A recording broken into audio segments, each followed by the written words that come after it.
बिन मांगे ही कन्हैया हर चीज मिल रही है। बिन मांगे ही कन्हैया हर चीज मिल रही है। और करता नहीं मैं कुछ भी, करता नहीं मैं कुछ भी, आराम हो रहा है। ना नहीं मैं कुछ भी, आराम हो रहा है। करते हो तुम कन्हैया, करते हो मेरे राघव, मेरा नाम हो रहा है। मेरा आपकी कृपा से सब काम हो रहा है।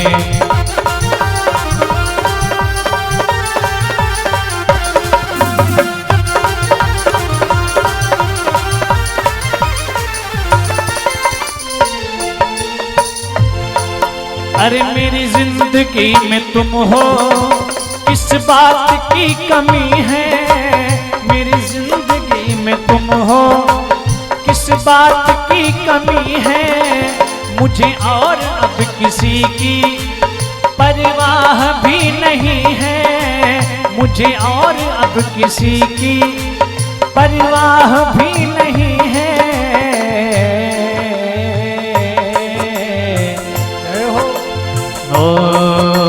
तेरे नाम से अब ये, तेरे नाम से अब ये गुलफाम हो रहा है।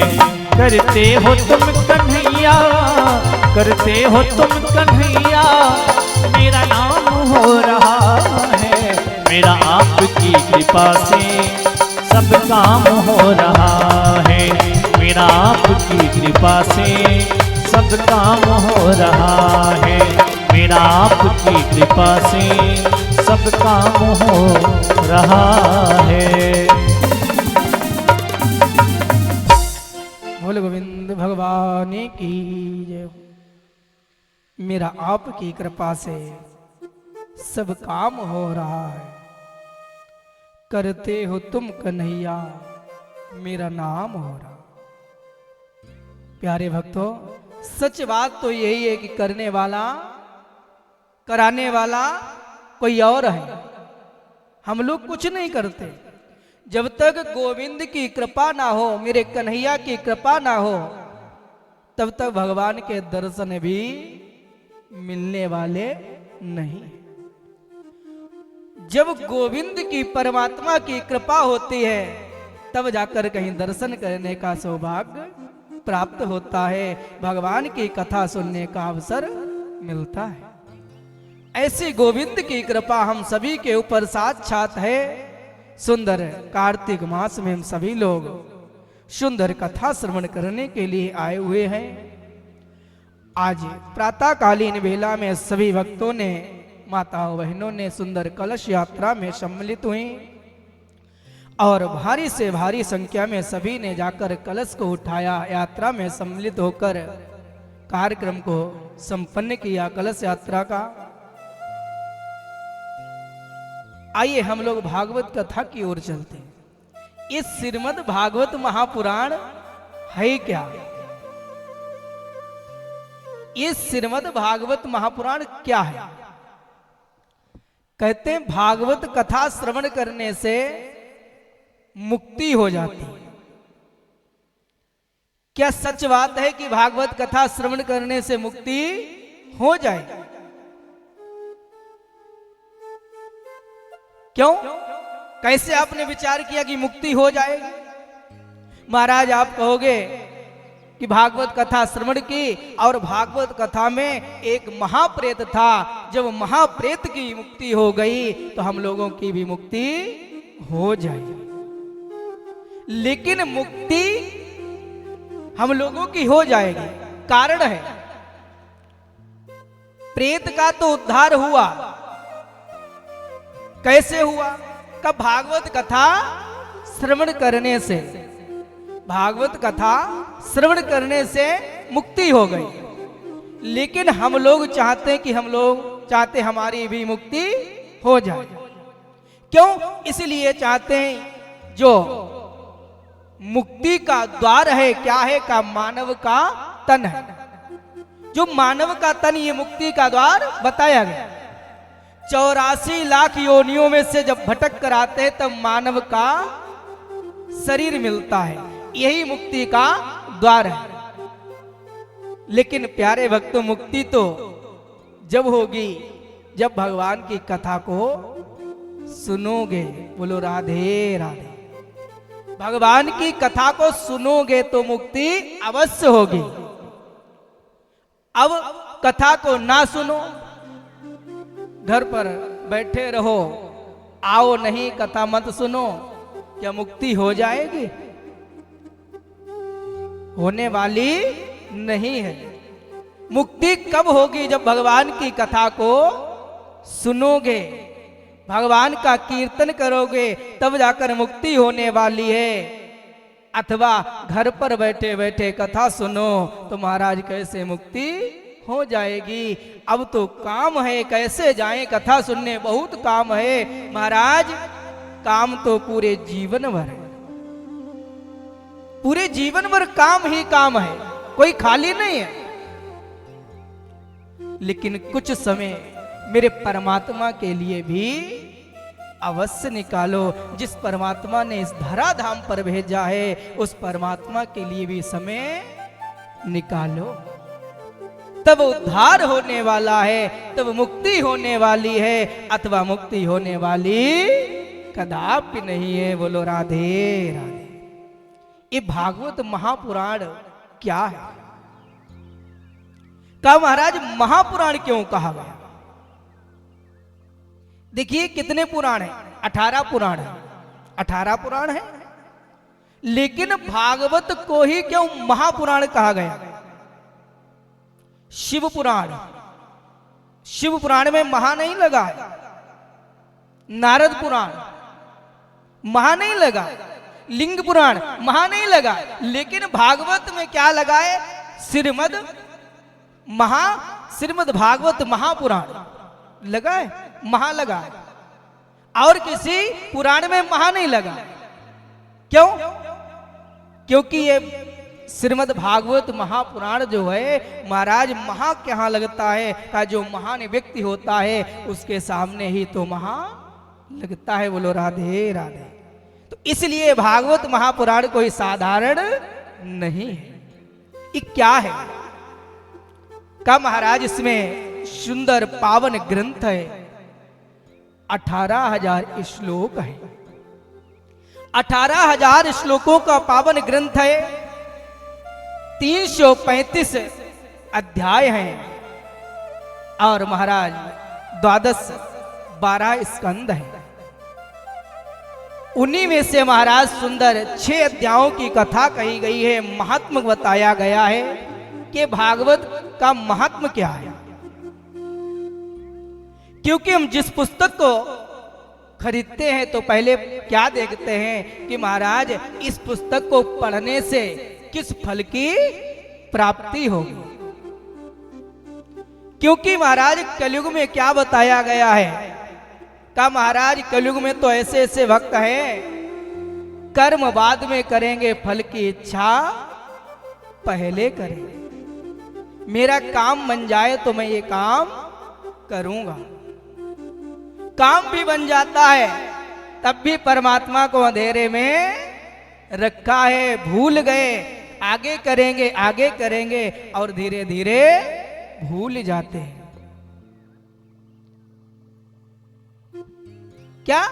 कर्म बाद में करेंगे, फल की इच्छा पहले। उसी प्रकार महाराज बताया गया ये भागवत कथा श्रवण करने से किस फल की प्राप्ति होती है। इस भागवत में क्या है? क्या हमें सुनने से मेरा उद्धार होगा कि नहीं होगा? इस प्रकार से 6 अध्यायों में महाराज सुंदर महात्म दिया गया है। आइए हम लोग महात्म की ओर प्रवेश करते हैं। श्रीमद् भागवत महापुराण में 18,000 श्लोक है। उन्हीं में से प्रथम श्लोक का हम सभी लोग गायन करेंगे। कहते हैं भागवत का जो प्रथम श्लोक और अंतिम श्लोक का गायन करता है उससे श्रीमद् भागवत महापुराण का पूर्ण फल प्राप्त होता है। सच्चिदानंद रूपाय विष्णुत्पत्त्यादि हेतवे तापत्रे विनाशाय श्री कृष्णाय वयं नमः। सुंदर कहा गया है। प्रथम श्लोक का सुंदर गायन किया है। किसने किया है? का महाराज व्यास जी ने। पाराशुर जी महाराज के पुत्र व्यास जी ने सुंदर श्लोक का गायन किया। क्या? सच्चिदानंद रूपाय, सच्चिदानंद रूपाय। अच्छा, आप लोग सच्चिदानंद को जानते हैं? किसी ने सच्चिदानंद को देखा है? हम लोग जयकारा लगाते हैं, भगवान सच्चिदानंद की जय हो। इस सच्चिदानंद कौन है? कभी विचार किया? भगवान प्रभु राम का जयकारा लगाते हैं तो हम लोग जानते हैं प्रभु राम मर्यादा पुरुषोत्तम राम है। लेकिन ये सच्चिदानंद कौन है? सत्य, चित, आनंद, तीन शब्द को मिलाकर हुआ सच्चिदानंद। पहला क्या? सत्य। आप सत का भी उल्टा कर सकते हो, सत का भी उल्टा कर सकते हो। और दूसरा कौन सा शब्द है? कहा महाराज चित। आप चित का भी उल्टा कर सकते हो। और तीसरा शब्द कौन सा है? कहा महाराज आनंद। आनंद शब्द जो है महाराज, आनंद का कोई महाराज उल्टा शब्द कोई अभी तक मिला नहीं। आनंद का कोई शब्द उल्टा नहीं, क्योंकि महाराज आनंद, एक सज्जन ने कहा पंडित जी आनंद का शब्द है निरा आनंद। मैंने कहा आपने निरा लगा दिया, आनंद तो जैसा का तैसा रह गया। आनंद तो जैसा का तैसा, आनंद का उल्टा नहीं है। कहा महाराज ये आनंद क्या है और आनंद कहाँ मिलेगा? हम लोग आनंद की खोज करते हैं, प्रायः हम लोग आनंद की खोज करते हैं। सुंदर भोजन किया और जब भोजन में महाराज सुंदर व्यंजन बने पाए तो महाराज कहा आज आनंद आ गया। हम लोग प्रायः कहते हैं कि आज आनंद आ गया।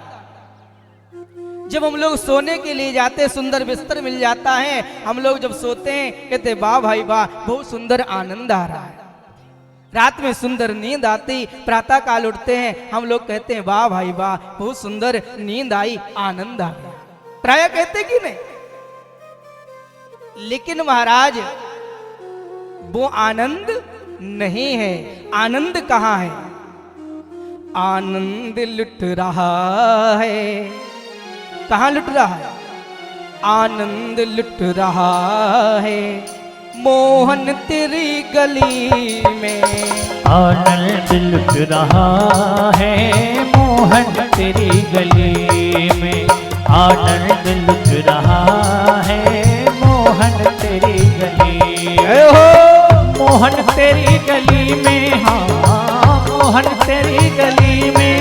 अरे कान्हा तेरी गली में आनंद लुट रहा है मोहन तेरी गली में।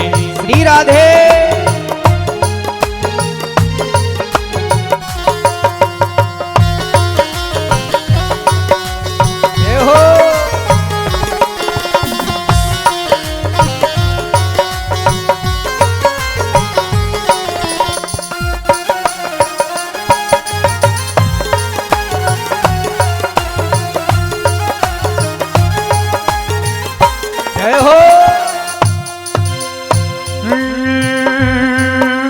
न तुम पूजा से मिल पाते, न हम कोई पुण्य कर पाते। न तुम पूजा से मिल पाते, न हम कोई पुण्य कर पाते। आनंद लुट रहा है मोहन तेरी गली में। आनंद लुट रहा है मोहन तेरी गली में, मोहन तेरी गली में, मोहन तेरी गली में, हाँ हाँ कान्हा तेरी गली में आनंद लुट रहा, आनंद लुट रहा है मोहन तेरी गली में, आनंद लुट रहा है मोहन तेरी गली में। बोल गोविंद भगवान की जय हो। आनंद कहाँ लुट रहा है? आनंद लुट रहा है मोहन तेरी गली में। तो सच्चा आनंद कहाँ है? कहा परमात्मा के चरणों में सच्चा आनंद है। इस संसार में आनंद नहीं है। का इस संसार का नाम है दुख्यालय। संसार का जब नाम है दुख्यालय, लेकिन हम लोग सुख ढूंढते हैं, आनंद ढूंढते हैं, लेकिन आनंद और सुख हमें मिलता नहीं है। कोई आज तक कोई मुझे सुखी व्यक्ति नहीं मिला, कोई सुखी नहीं मिला। कहो पंडित जी जो धनवान है, पैसे वाले, वो सुखी हैं। महाराज वो तो सबसे ज्यादा दुखी हैं, वो सबसे ज्यादा दुखी है। महाराज उन्हें रात में नींद नहीं आती,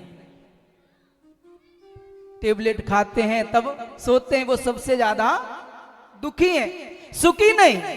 कब महाराज ये बात मुझे समझ में नहीं आई, कोई न कोई जरूर सुखी होगा। तब कोई नहीं सुखी। कोई तन दुखी, कोई मन दुखी, कोई धन बिन राहत उदास, थोड़े थोड़े सब दुखी, सुखी राम के दास। कौन सुखी? का सुखी राम के दास।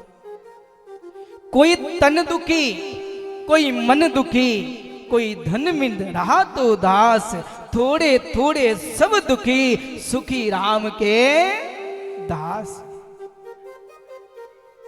कहा जो प्रभु की छत्र छाया में रहता है, प्रभु के चरणों में रहता है, सबसे ज्यादा वही सुखी है, और सब दुखी ही दुखी हैं, कोई सुखी नहीं।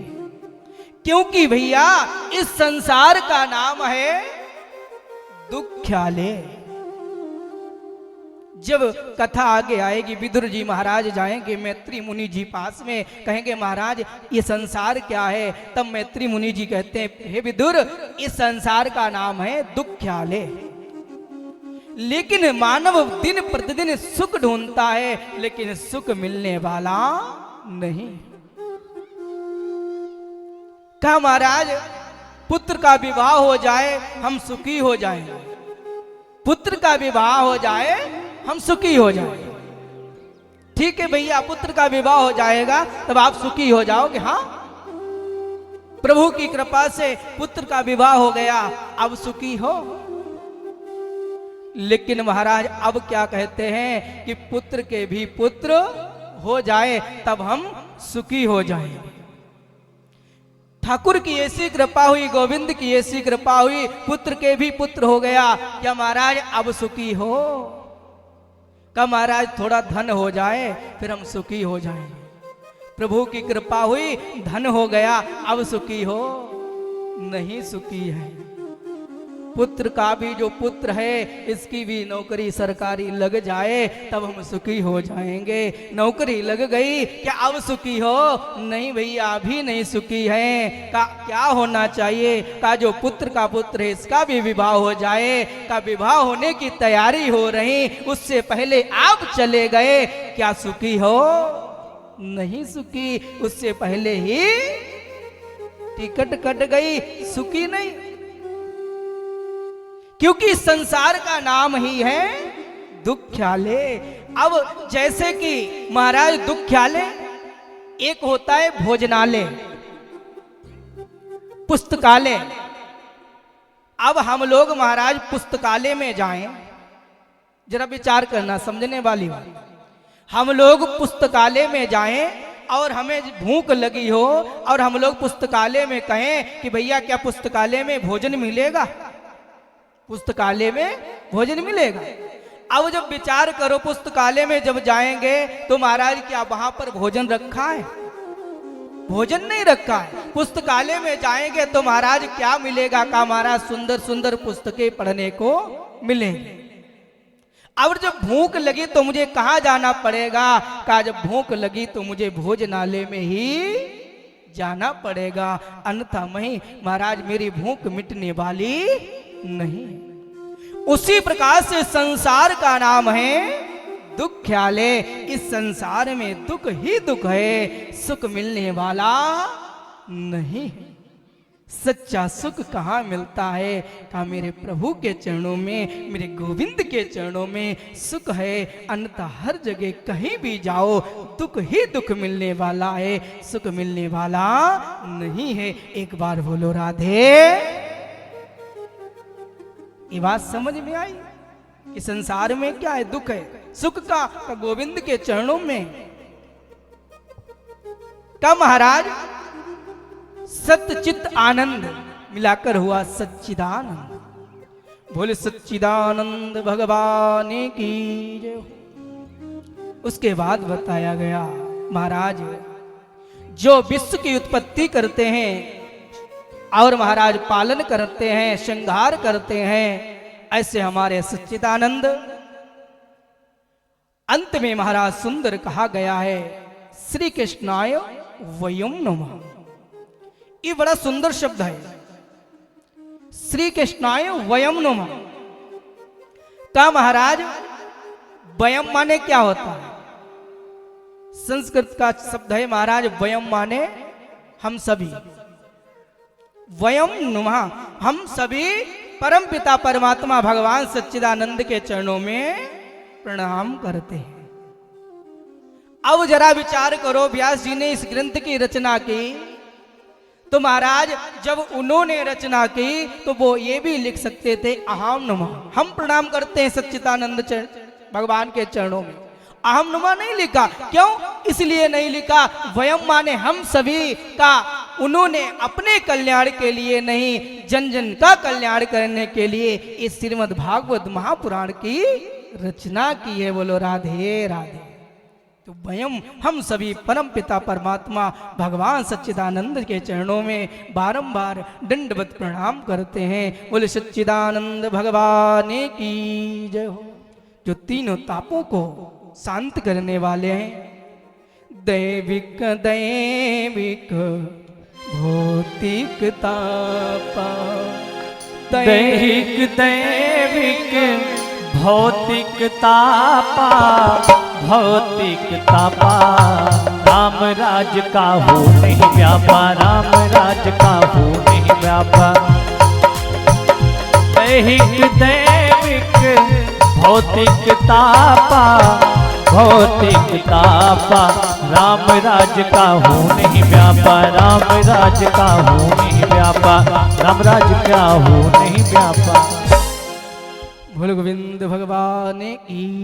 तीनों तापों को शांत करने वाले ऐसे परम पिता परमात्मा भगवान सच्चिदानंद के चरणों में हम सभी दंडवत प्रणाम करते हुए बोल भागवत भगवान की। सुंदर प्रथम श्लोक का हम सभी ने सुंदर कथा श्रवण की।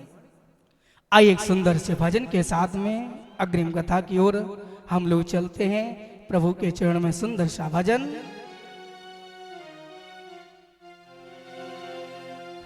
हो चलो मन वृंदावन की ओर, वृंदावन की ओर, वृंदावन की ओर। चलो मन वृंदावन की ओर, चलो मन वृंदावन की ओर, वृंदावन की ओर, वृंदावन की ओर।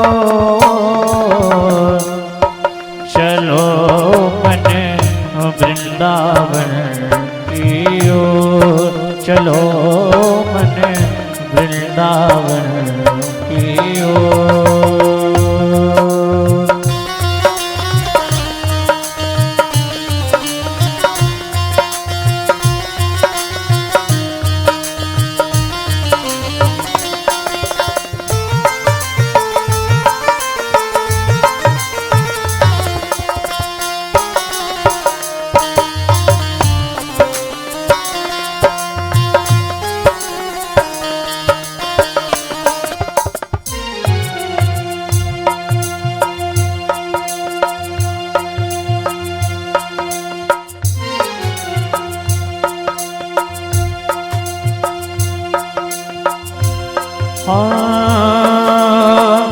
भक्ति रीति जहाँ पल पल है, हो भक्ति रीति जहाँ पल पल है, प्रेम प्रीत की गौर, प्रेम प्रीत की गौर, राधे राधे जपते जपते दिख जाए चित चोर। चलो मन वृंदावन की ओर, चलो मन वृंदावन की ओर, वृंदावन की ओर, वृंदावन की ओर, चलो मन वृंदावन की ओर, चलो मन वृंदावन की ओर।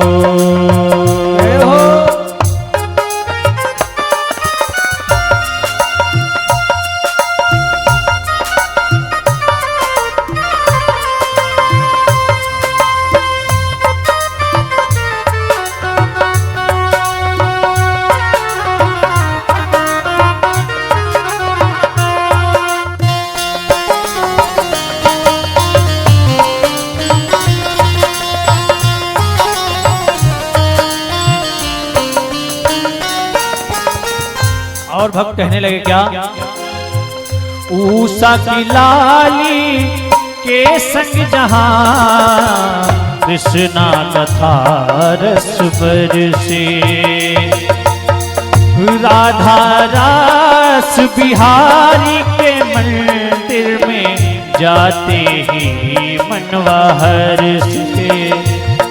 हाँ ब्रज की माटी चंदन जैसी मान हो जाए विभोर। हाँ चलो मन वृंदावन की ओर, चलो मन वृंदावन की ओर, वृंदावन की ओर, वृंदावन की ओर, चलो मन वृंदावन की ओर, चलो मन वृंदावन की।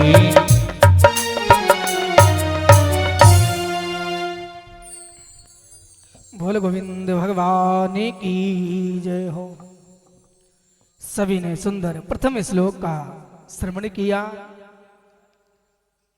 कहा महाराज ये भागवत कथा सर्वप्रथम कहाँ हुई,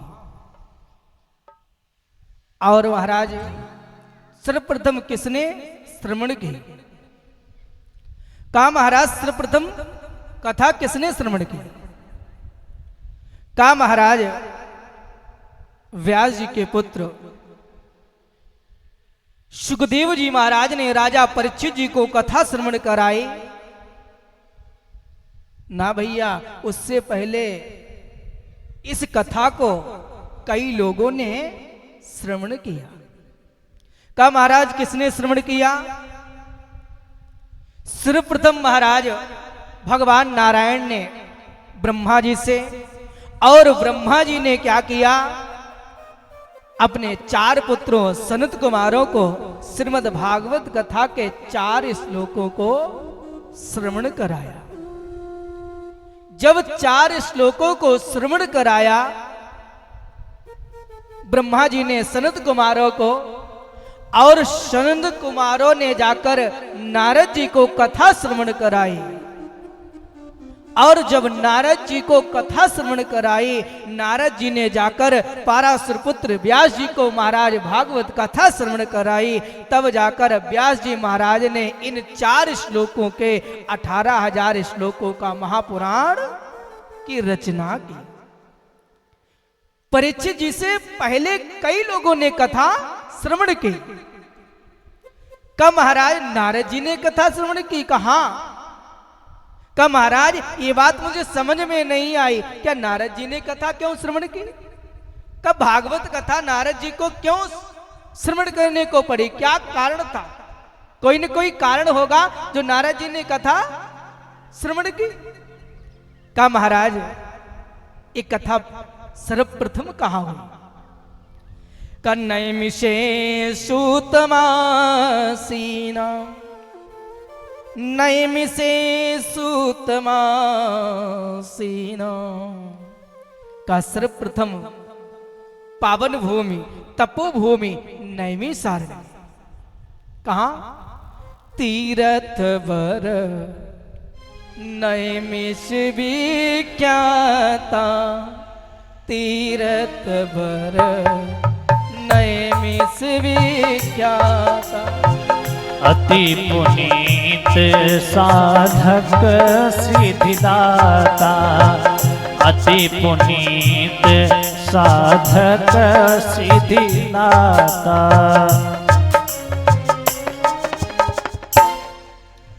तीर्थवर नैमिष विख्याता, अति पुनीत साधक सिद्धिदाता। ये तीर्थ नैमिषारण्य क्या है? तीर्थ वर, नैमिषारण्य को वर क्यों कहा गया? कभी विचार किया? इतने तीर्थ हैं, किसी को वर नहीं कहा गया, लेकिन नैमिषारण्य को तीर्थ वर, वर का अर्थ होता है महाराज दूल्हा। तीर्थों का जो दूल्हा है वो नैमिषारण्य। हाँ, तीर्थ वर का महाराज आप नैमिषारण्य जब जाओगे तो महाराज तप करने की इच्छा होगी। बोलो राधे राधे। वही आप वृंदावन जब जाओगे महाराज, वृंदावन में क्या होगा? का महाराज वृंदावन में यदि आप राधे राधे ना बोलना चाहते होगे, लेकिन तब भी राधे राधे निकल जाएगा। बोलो राधे राधे। वृंदावन में क्या है? भक्ति। जहां पर भक्ति मैया आज भी स्वतः नृत्य कर रही हैं, वो पावन भूमि वृंदावन है। आप काशी में जाओगे महाराज, आपको ज्ञान हो जाएगा।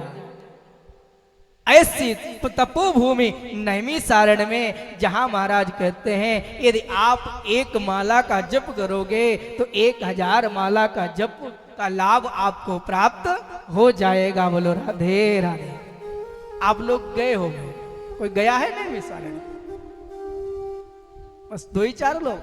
हाँ, जो लोग नहीं गए तो नैमिषारण्य जरूर जाना, जहां पर इस दास को रहने का अवसर प्राप्त हुआ है। पूज्य गुरुदेव भगवान की छत्र छाया में रहने का अवसर मिला है, आशीर्वाद मिला है, जहां पर कई वर्ष विद्या अध्ययन की और उसी तपोभूमि में रहकर उसके बाद वृंदावन में भी रहना हुआ। वहां से श्रीमद् भागवत महापुराण का जो प्रसाद है, तो वो तपोभूमि में आप सभी लोग जाइए और तप भी जरूर करना, जप जरूर करना। दर्शन चाहे कम हो लेकिन जप चलता रहे। यदि आपने 1 बार प्रभु का नाम लिया तो आपको 10 बार लेने का फल प्राप्त हो जाएगा। अब बताओ, इतना महात्मा है तीर्थों का। तीर्थ में जाओ तो महाराज माला चलती रहे, माला चलती रहे। लेकिन प्राय हम लोग तीर्थ में जाते हैं तो ये घर की जो माया है ना, इसकी याद करते रहते हैं। फोन करो घर पे क्या हो रहा क्या नहीं।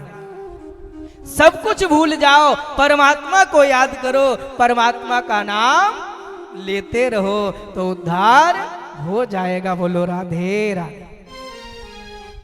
ऐसी तपोभूमि नैमिषारण्य पावन भूमि में आज 88,000 ऋषियों ने ब्रह्मा जी से कहा है, ब्रह्मदेव मैं आपसे कुछ मांगना चाहता हूं। ब्रह्मा जी ने कहा है, ऋषियों 88,000 ऋषियों ने कहा ब्रह्मा जी कुछ मांगना चाहता हूं। ब्रह्मा जी ने कहा, ऋषियों बताओ क्या मांगना चाहते हो, मैं देने के लिए तैयार हूं। आज 88,000 ऋषियों ने कहा है, ब्रह्मदेव आप प्रभु कृपा करो। क्या महाराज आप ये कृपा करो, हम सभी संत 88,000 ऋषि हैं, हम सभी सत्संग करना चाहते हैं, तप करना चाहते हैं। हे प्रभु कोई ऐसा स्थान बताओ जहां पर हम रहकर तप करें और हम रहकर सत्संग कर पाए। ब्रह्मा जी ने कहा ठीक है। आज ब्रह्मा जी ने क्या किया, अपने चक्र को छोड़ दिया। चक्र आगे आगे जा रहा है, 88,000 ऋषि पीछे पीछे जा रहे हैं। चक्र चलता गया, उसी महाराज स्थान पर पहुंच गया जहां पर महाराज ये तपोभूमि नैमिषारण्य में महाराज जाकर पृथ्वी में विलीन होने लगा। जैसे पृथ्वी में विलीन होने लगा, आज उसी समय जल निकलने लगा। आज आदिशक्ति मैया ललिता मैया ने जाकर उस चक्र को रोक दिया। आज वहीं पर चक्र तीर्थ के पास में पावन मां भगवती शक्ति स्वरूपा मां भगवती ललिता मैया का मंदिर भी बना हुआ। 88,000 ऋषि बैठ गए तप करने के लिए, सत्संग करने के लिए। जब 88,000 ऋषि बैठे हैं, अब ऋषि जब बैठे सत्संग कैसे हो। अब विचार कर रहे महाराज कैसे सत्संग हो, क्योंकि सत्संग तो महाराज जब होगा जब एक कोई कथा को सुनाए, कोई बात बताए और सब सुने, तब तो सत्संग होगा।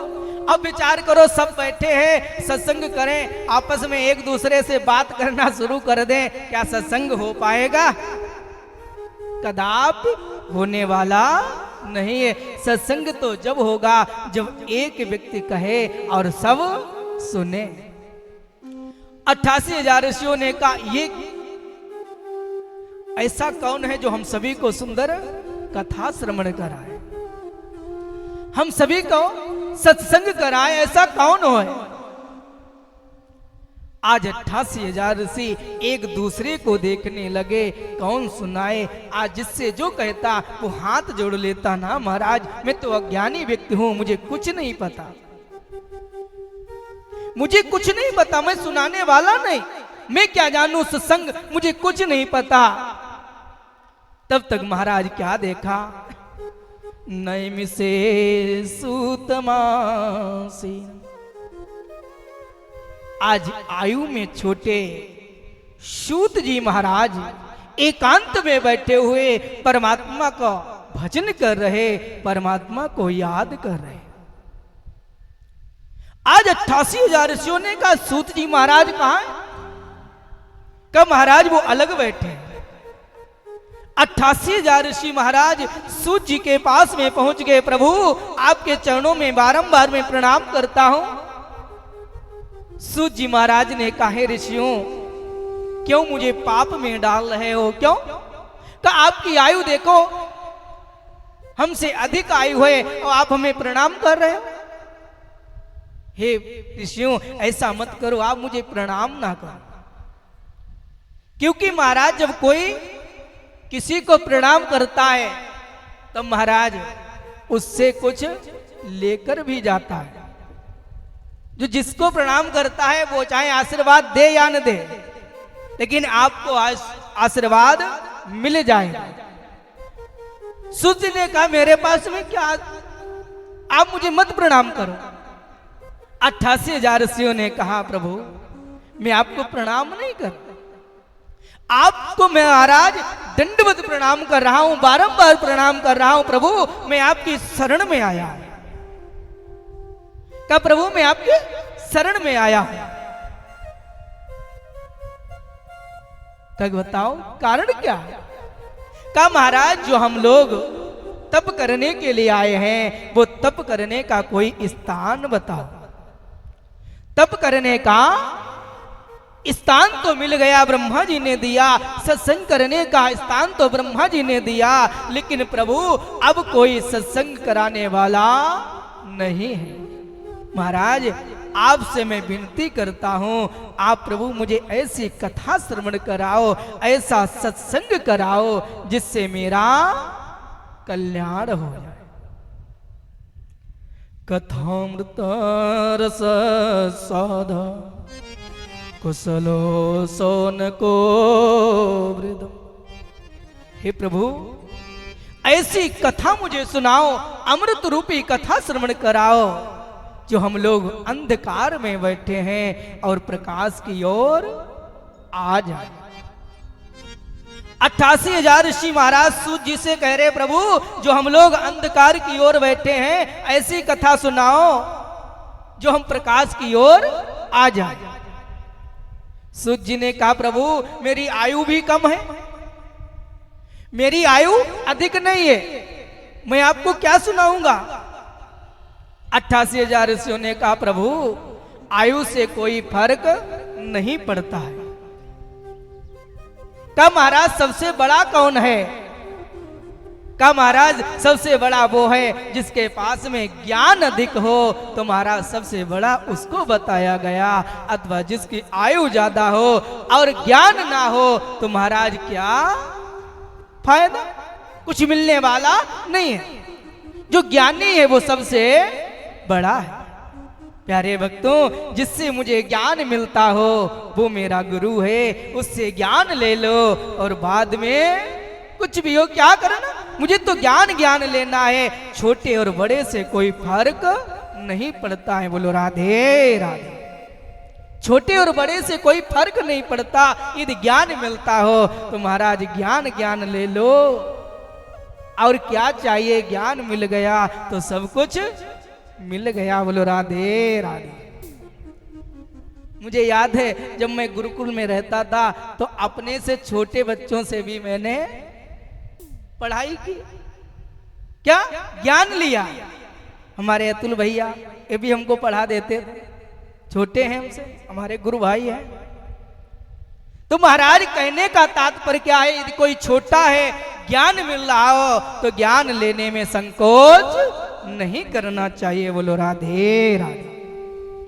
आज महाराज पावन भूमि नैमिषारण्य में सोनकादृषि सूत जी महाराज के साथ में बैठे हैं। सूत जी ने कहा, हे ऋषियों, यदि आप कथा सुनना चाहते हो तो मैं सुनाने के लिए तैयार हूं। आज पावन भूमि नैमिषारण्य में 88,000 ऋषि बैठे हैं, सूत जी महाराज बैठे हैं। आज महाराज 88,000 ऋषियों ने कहा, प्रभु कृपा करके मुझे कथा श्रवण कराओ। सूत जी ने कहा, क्या सुनना चाहते हो बताओ। का महाराज सर्वप्रथम मुझे ये बताओ कि महाराज श्रोता और वक्ता कैसा होना चाहिए। सबसे बात पहले आती है क्या, श्रोता और वक्ता। का महाराज वक्ता जो कथा श्रवण कराता है, और श्रोता कौन होता है, का जो कथा को सुनता है। उसमें भी महाराज श्रोता में भी एक महाराज सरोता भी होता है। एक श्रोता होता और एक सरोता होता। का महाराज पहले श्रोता के बारे में मुझे बताओ, कैसा श्रोता होना चाहिए। का महाराज एक श्रोता होता है, एक सरोता होता है। का महाराज सरोता कैसा होता है। का सरोता वो होता है जो महाराज बड़े कहने पर तो कथा सुनने आता है। और महाराज सरोता के लक्षण होते हैं कथा में कमी को निकालना। सबसे बड़ी बात बता दूं आपको, कथा में कमी को निकालना ये श्रोता के लक्षण नहीं होते, सरोता के होते। का महाराज पहले तो कथा में आएंगे नहीं, और आ जाएंगे तो ये देखेंगे कि पांडाल कैसा लगा है, पांडाल कैसा लगा, पांडाल ठीक है कि नहीं, पांडाल ठीक लगा, उसके बाद देखेंगे ये साउंड सर्विस है सही चल रही है कि नहीं, उसके बाद देखेंगे संगीत वाले सही से बजा पाते हैं कि नहीं, उसमें भी कमी नहीं मिलेगी। फिर देखेंगे पंडित जी कथा सही कहते हैं कि नहीं। तो उनका कारण क्या है? कमी निकालना। यदि उनको कुर्सी ना मिले तब भी नाराज, व्यवस्था नहीं है, ये कमी है। इस श्रोता के लक्षण है। श्रोता के लक्षण क्या है? प्रेम से आइए, जहां पर स्थान मिले बैठ जाइए, कथा को सुनो और घर जाओ प्रसाद लेकर, तो तुम्हारा श्रोता हो, बाकी तो आप सब श्रोता हो। बोलो राधे राधे। लेकिन यहां कोई श्रोता नहीं है, यहां सब श्रोता है। श्रोता तो बाहर है, यहां सब श्रोता है, कोई श्रोता नहीं, सब कथा सुनने वाले हैं। बोलो राधे। कथा सुनने वाले नहीं होते, देखो कि कितनी भीड़ हुई कलश यात्रा में, प्रतिवर्ष आगे और बढ़ रहा है। कहीं कहीं ऐसा होता जब कथा होने लगती है तो व्यक्ति नीचे की ओर झुकने लगता है, भीड़ कम होती है, और यहां उल्टा हो रहा है। यहां तो उल्टा हो रहा है। प्रथम कथा हुई कम भीड़ थी, दूसरी हुई कम भीड़ थी, अब बढ़ती रहे कलश यात्रा। पिछली बार कलश यात्रा में कलश थे 75 कलश थे, अब की तो देखो कितने बढ़ गए। कृपा नहीं तो क्या है, भीड़ भी काफी थी। तो यहां तो उल्टा चल रहा है। बोलो राधे राधे। ठाकुर जी से यही कामना करता हूं, ऐसे सब उल्टा चलता रहे और भीड़ बढ़ती रहे और प्रतिवर्ष कथा होती रहे। तो कहने का तात्पर्य है कि महाराज हम लोगों को क्या करना चाहिए? श्रोता बनना चाहिए, श्रोता नहीं बनना चाहिए। अब किसी को कोई कमी लग रही हो तो हम हाथ जोड़कर कह रहे, आप लोग कमी को पूरा कर देना। बोलो राधे राधे। किसी को कोई कमी लग रही हो तो आप सभी लोग संपन्न हैं, तो आप लोग भी पूर्ण उस कार्य को कर देना। कमी लग रही हो, हमारी तरफ से तो कोई कमी नहीं, कोई तो बात बाकी रखी नहीं। कथा भी इस बार YouTube चैनल पर भी जा रही है, ये भी सेवा ठाकुर जी की हो गई कृपा से। बाकी तो कोई कमी नहीं। यदि आप किसी को कमी लग रही हो कि पांडाल में ये कमी है, तो आप पूर्ण कर देना, क्योंकि आप सभी लोग हमसे ज्यादा ज्ञानी हैं, हमसे सब हर प्रकार से अधिक हैं, तो आप लोग भी सहयोग कर देना। लेकिन क्या है, श्रोता बनकर आना, कथा सुनना, और श्रोता बन के कभी यहाँ मत आना। बोलो राधे राधे। यदि श्रोता बनकर आओगे तो प्रभु की कृपा मिलने वाली नहीं है। बोलो राधे राधे। का महाराज इस प्रकार से बताया गया का कथा कैसे सुनना चाहिए, कथा को कैसे सुनना चाहिए, क्या नियम का महाराज सर्वप्रथम बताया गया है पयापानम का। महाराज पयापानम, पहले तो दूध पी के कथा सुनो। का घृत पानम, घी पी के कथा सुनो। का महाराज ये होने वाला नहीं, अब घी पी के काम चलने वाला नहीं, घी महंगा हो गया, अब कहाँ मिलने वाला है। का महाराज बात दूसरी आती है दूध की। का महाराज दूध से काम चलने वाला नहीं है। तो खाली दूध से काम चले, ऐसा भी नहीं होने वाला। का महाराज और कोई उपाय बताओ। का महाराज फलाहार, आप फलाहार करके कथा सुनो। का महाराज फलाहार से यदि काम ना चले फिर क्या करें। का महाराज यदि फलाहार से काम ना चले तो आप एक बार भोजन करिए। का महाराज ये बात भी नहीं समझ में आई, एक बार भी भोजन से काम चलने वाला का। फिर का महाराज आप दोनों समय भोजन करिए और भोजन करने के बाद भी कथा को सुनिए, बार बार कथा को सुनिए।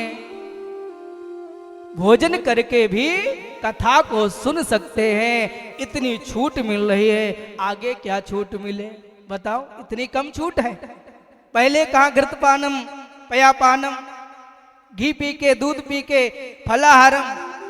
उसके बाद कहा एक समय भोजन करके, कहा एक समय भोजन से काम नहीं चलने वाला, कहा दोनों समय भोजन करो, पूरे दिन भोजन करो, लेकिन कथा को जरूर सुनो। बोलो राधे राधे। का कथा को ऐसे सुनो कानों से, पिबत भागवतम रसमान। भागवत कथा को पीना चाहिए। तब पिबत भागवतम रसमालय। एक भक्त ने कहा महाराज ये पिबत क्या कोई पीने वाला फल है? कहा महाराज पीने वाला फल है। कहा महाराज कैसा? ये बात नहीं समझ में आई, पीने वाला फल कैसा? कहा महाराज ये ऐसा फल है, इस फल में ना तो महाराज गुठली है ना छिलका है। पिबत भागवतम रसमालियम। का महाराज कानों से पियो, इस कथा को खूब कानों से कथा को श्रवण करो। का ये जीव से पीने वाला नहीं, कानों से। का महाराज कैसे? क्या मीठा फल है? कहा महाराज ये मीठा फल है। का कैसे? का महाराज सुखदेव रूपी तोते ने इस फल में चोंच को लगाया है। और तोता महाराज किस फल में चोंच लगाता है? तोता किस फल में चोंच लगाता है? तोता जब बाग में जाता है तो फल तो बहुत होते हैं, लेकिन चोंच किस में लगाता है? तोता उसी फल में चोंच लगाता है जो फल मीठा होता है। हम लोग बाग में जाते हैं, बगीचे में देखते हैं भैया वो फल ढूंढो जिसमें तोते ने चोंच लगाई हो, तोते का जूठा फल। उसी प्रकार सुखदेव रूपी तोते की चोंच लगी है, इसीलिए पिबत भागवतम रसमाली। इसको बार बार पियो, श्रवण करो। ये नहीं कि महाराज कथा तो रोज सुनते हैं, लेकिन जब कथा सुनने को मिले तब सुनो, प्रभु की कृपा है।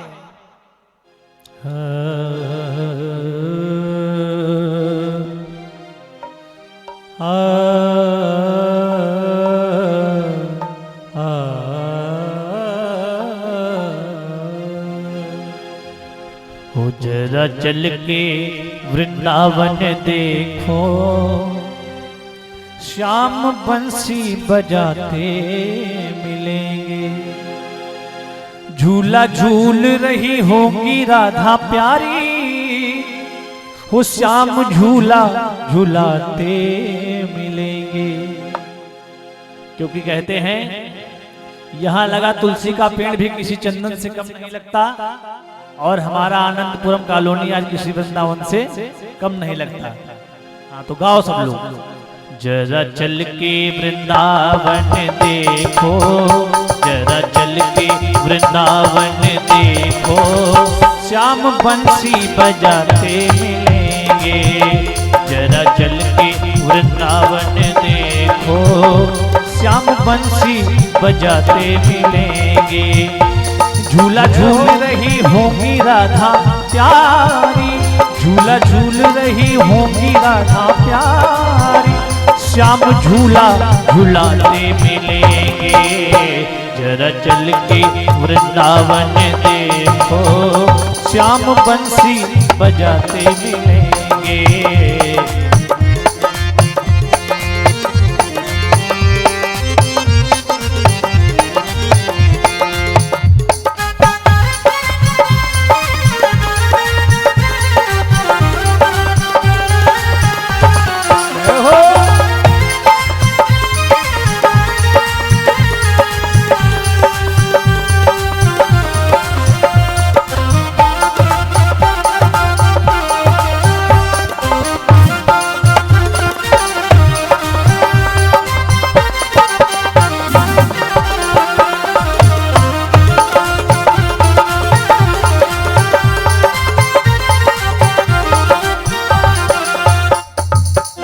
और हो गोपियों के वो संग में कभी रास तुमको रचाते मिलेंगे।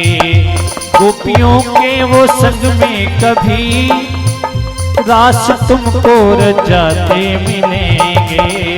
जरा चल के वृंदावन देखो, जरा चल के वृंदावन देखो, श्याम बंसी बजाते मिलेंगे जरा चल के।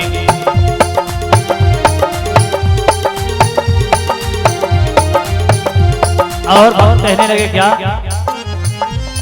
यहाँ बाके की बाकी है झांकी, उनकी चितवन अनोखी है बाकी। यहाँ बाके की बाकी है झांकी, उनकी चितवन अनोखी है बाकी। कभी माखन चुराते मिलेंगे, कभी पीतांबर पहने मिलेंगे, कभी माखन चुराते मिलेंगे जरा चल के वृंदावन देखो, श्याम बंसी बजाते मिलेंगे।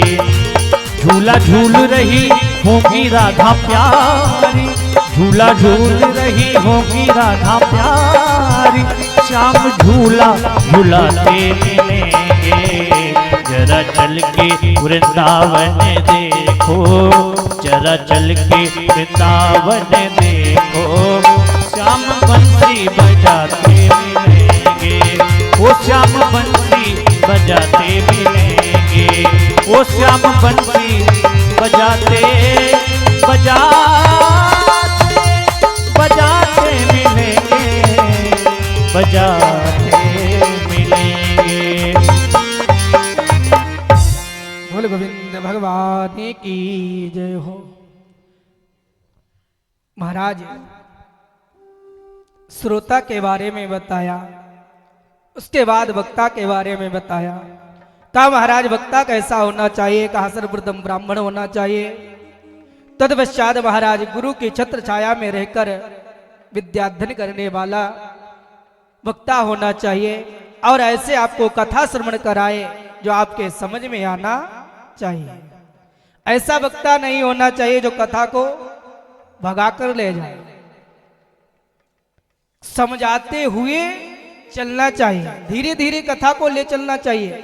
ये नहीं कि महाराज थोड़ी देर में थे शाहजहांपुर और कुछ देर में पहुंच गए बरेली, ऐसा नहीं होना चाहिए। धीरे धीरे कथा को समझाते हुए चलना चाहिए। इस प्रकार से वक्ता के बारे में बताया।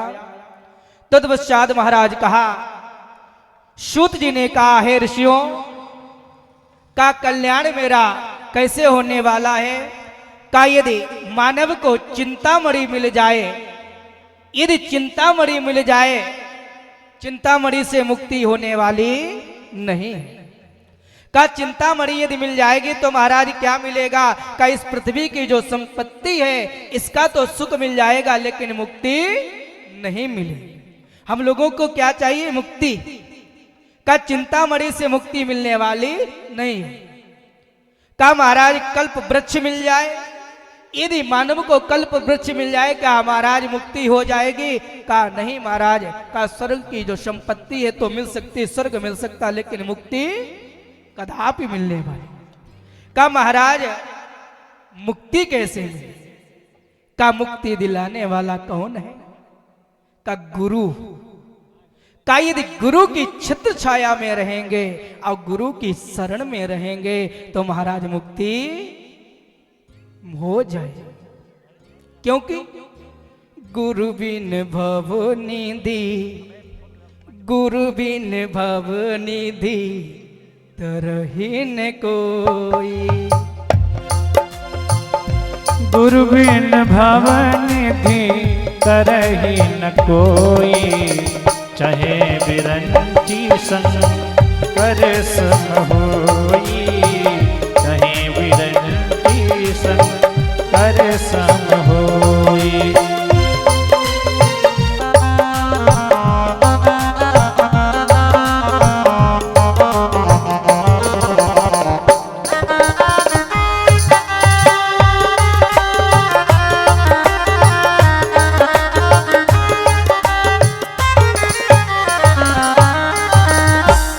का हम लोग बगैर गुरु के भवसागर से पार होने वाले नहीं हैं। जब गुरु रूपी नाव का सहारा लेना पड़ेगा तब जाकर हम लोग भवसागर से पार हो पाए। सुंदर बताया, काल ब्याल मुख ग्रासा। जो हम लोग बैठे हैं कहाँ, का काल के मुख में बैठे हैं। पता नहीं कब काल अपना मुख बंद कर ले। काल मुख बंद कर लेगा, हम लोग यहां से चले जाएंगे, गारंटी खत्म। का महाराज काल कैसा है, काल के मुख में कैसे बैठे? का एक सर्प होता, ध्यान से सुनो। सर्प मेढक को पकड़ता है। जब सर्प मेढक को पकड़ता है तो मुख में मेढक को कई घंटों पकड़े ही रहता है। सर्प अपने मुख को खोले हुए, बीच में कौन है? मेढक। काल कौन? का सर्प। का मेढक कब तक जीवित है? मेढक कब तक जीवित है? जब तक सर्प अपना मुख पूर्ण रूप से बंद नहीं करता। सर्प अपना मुख यदि पूर्ण रूप से बंद कर ले, मेढक की गारंटी खत्म। उसी प्रकार से हम लोग भी काल के मुख में हैं। पता नहीं कब काल हमको यहां से बुला ले, कुछ पता नहीं। लोग कहते बुढ़ापे पे भक्ति करेंगे, प्यारे भक्तों बुढ़ापा ही नहीं आएगा, बीच में चले जाओगे, फिर क्या करोगे? तो परमात्मा का तो भजन हर समय हर क्षण करना चाहिए। बोलो राधे। का हम लोग काल के मुख में। इसके बाद सुंदर कथा बताई। का हम आपको भागवत कथा श्रवण कराने के लिए जा रहे हैं, ऐसे पावन ग्रंथ की जो देवताओं को भी दुर्लभ है, देवताओं को भी नहीं सुनने को मिलती है। का महाराज क्या जो देवताओं को दुर्लभ है? कहा ये उस समय की बात है जब राजा परीक्षित जी को श्राप लगा। राजा परीक्षित जी को श्राप लगा। राजा परीक्षित ने सब कुछ छोड़कर आज गंगा नदी के किनारे पहुंच गए। संत ब्राह्मण बैठे हैं, उपाय बता रहे। आज जब उपाय बता रहे, लेकिन परीक्षित जी के समझ में नहीं। तब तक महाराज सुखदेव जी का आगमन हुआ। सुखदेव जी से आज प्रश्न कर दिया, महाराज मरने वाले व्यक्ति को क्या करना चाहिए? सुखदेव जी ने कहा ठीक है, मैं आपको कथा श्रवण कराऊं। सुखदेव जी महाराज भागवत कथा राजा परीक्षित जी को श्रवण कराने जा रहे थे। उसी समय देवता आए। देवताओं ने क्या किया?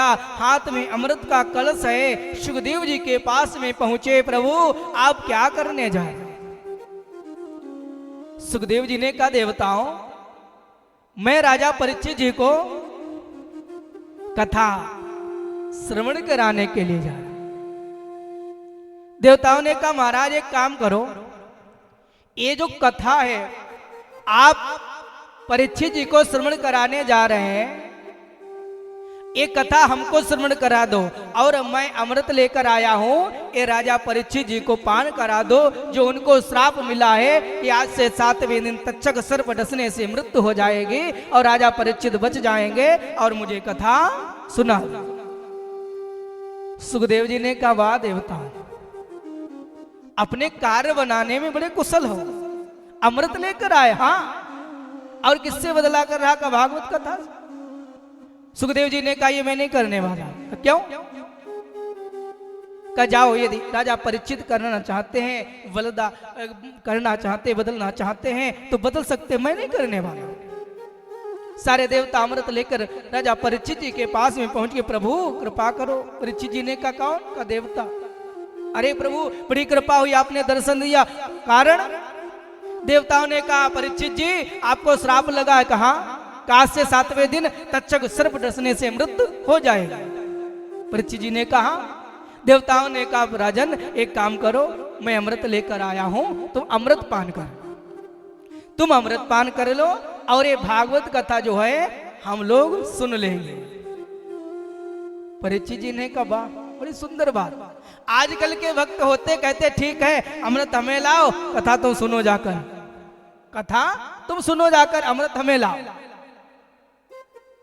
क्योंकि कोई मरना नहीं चाहता है, इस कलकाल में कोई मरना नहीं चाहता है, सब अमर होना चाहते हैं। दुख चाहे कितना भी मिले, शरीर में चाहे कितना भी कष्ट हो, लेकिन उससे कह दो भैया तुम इतना कष्ट प्राप्त कर रहे, इससे बढ़िया है आप चले जाओ।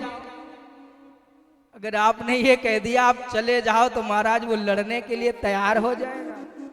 वो कहेगा हम क्यों चले जाए, तुम चले जाओ, तुम्हारा परिवार चला जाए, हम काहे चले जाए। कोई मरने के लिए तैयार होने वाला नहीं है। आजकल कोई होता कहता लाओ अमृत हम पान करेंगे, कथा तुम खूब सुनो, जाकर जाओ। लेकिन परीक्षित जी ने क्या कहा? परीक्षित जी ने कहा देवताओं मैं आपके चरणों में बारंबार प्रणाम करता हूं, लेकिन प्रभु मुझे क्षमा करना। कहा मुझे क्षमा करना क्यों? कहा महाराज ये मैं करने वाला नहीं हूं। जो मैंने अपने जीवन की डोरी है, अपना सब कुछ अपने गुरु सुखदेव जी महाराज के चरणों में अर्पण कर दिया, अब मेरे पास कुछ है नहीं। हे देवताओं यदि मेरे गुरुदेव सुखदेव जी महाराज कुछ करना चाहते हो तो आप सुखदेव जी के पास में चले जाओ। धन्य है परीक्षित जिसके 7वें दिन मृत्यु है, लेकिन अमृत आया वापस कर दिया, का मुझे कुछ नहीं पता, मेरे गुरुजी जाने। आजकल क्या गुरुजी जाए भाड़ में, चेला अपना काम कर रहा है। बोलो राधे राधे। गुरु को पूछता भी नहीं, सामने आ जाए तो मजबूरी में प्रणाम करना पड़ेगा। आज वही महाराज देवताओं ने क्या किया, अमृत को उठाया, कहां पहुंच गए? सुखदेव जी महाराज के पास में। कहा प्रभु आप कृपा करो, मना कर दिया है। सुखदेव जी ने कहा रे देवताओं, कहा सुधा का कथा लोके, कहा कांचर का मरमा। कहा रे देवताओं तुम बदला करने आए हो, किससे? किससे बदला करना आए? कहा का कांचर का मणिर महा। आप एक कांच का टुकड़ा लेकर आए हैं और बदला किससे करना चाहते हैं? का एक मणि से। अब ध्यान से सुनना। का आप कांच का टुकड़ा लाए हो और मणि से बदला करना चाहते हैं। कांच का टुकड़ा क्या है? अमृत। अमृत को क्या बताया? कांच का टुकड़ा। मणि किसको बताया? भागवत कथा को। जरा ध्यान से सुनना। मणि किसको बताया? भागवत को। अब विचार करो महाराज, अमृत क्या कोई साधारण है? अमृत क्या कोई साधारण है? अमृत पान करने से अमर हो जाएगा। लेकिन सुखदेव जी ने किससे तुलना कर दी? भागवत कथा से क्या तुलना की? कांच का टुकड़ा बता दिया और मणि महा, भागवत को मणि बताया। अरे देवताओं ये जो तुम कांच का टुकड़ा लेकर घूम रहे हो, विचार करो कोई मूर्ख व्यक्ति ही वो भी महाराज बदला नहीं कर सकता। कोई मूर्ख व्यक्ति उसके पास में मणि हो, उससे कहो महाराज ये मणि मुझे दे दो, कांच का टुकड़ा तुम ले लो, क्या ले सकता है? कोई लेने वाला नहीं है। मूर्ख होगा वो भी कह देगा जाओ यहां से, हम नहीं बदला करेंगे, वो भी मना कर देगा। आज देवताओं को भगा दिया। सुखदेव जी ने कहा रे देवताओं तुम आए हो सौदागर बनकर, भागवत कथा को बदला करने के लिए, कथा को खरीदने के लिए, जाओ यहां से भाग जाओ। देवताओं को भगा दिया। विचार यहां पे आता महाराज कथा तो सब सुन सकते हैं, लेकिन देवता लोग कह रहे थे मेरे देवलोक में सुनाओ। सुखदेव जी ने कह दिया ये बिकाऊ नहीं। तब भागवत कथा का कोई मूल्य चुकाने वाला नहीं है। बताओ कोई भागवत का मूल्य चुका सकता है? जिससे जिसकी मुक्ति हो जाए उसका कोई महाराज मूल्य चुका सकता है? लोग कहते महाराज हमने कथा कराई, 11 लाख दिए, 12 लाख दिए, क्या दिया? कथा का मूल्य नहीं, लाखों में नहीं है, करोड़ों में नहीं है। भागवत का मूल्य लाखों करोड़ों में नहीं है। हम लोगों के पास में क्या है जो भागवत को खरीद सकते हैं? बिल्कुल खरीदने वाले नहीं, लेकिन सुन सकते हैं। सुन सकते हैं कैसे? का पैसे से सुन सकते हैं लेकिन खरीद नहीं सकते हैं। का महाराज पैसे से काम सब चलने वाला है। का महाराज इससे सुन सकते हैं क्योंकि धन से हर काम चलता है, तो महाराज कथा को सुन सकते हैं लेकिन इससे मुक्ति नहीं मिलती है। बोलो राधे राधे। आज देवताओं को भगा दिया ना, कथा नहीं सुनाऊंगा। देवता निराश होकर पहुंच गए, ब्रह्मा जी, ब्रह्मदेव। हाँ भैया बताओ क्या हो? महाराज मना कर दिया कथा सुनाने से। क्यों? कब मैं अमृत लेकर गया था, मना कर दिया। अच्छा। ब्रह्मा जी ने कहा कोई बात नहीं, ठीक है। देखते हैं कि 7वें दिन राजा परीक्षित का क्या होता है कथा श्रवण करने से। आज महाराज पहला दिन हुआ, दूसरा दिन, धीरे धीरे 7 दिन हो गए। राजा परीक्षित की मुक्ति हो गई, कथा श्रवण करने से मुक्ति हो गई। हम और आपको क्या चाहिए? मुक्ति ही चाहिए।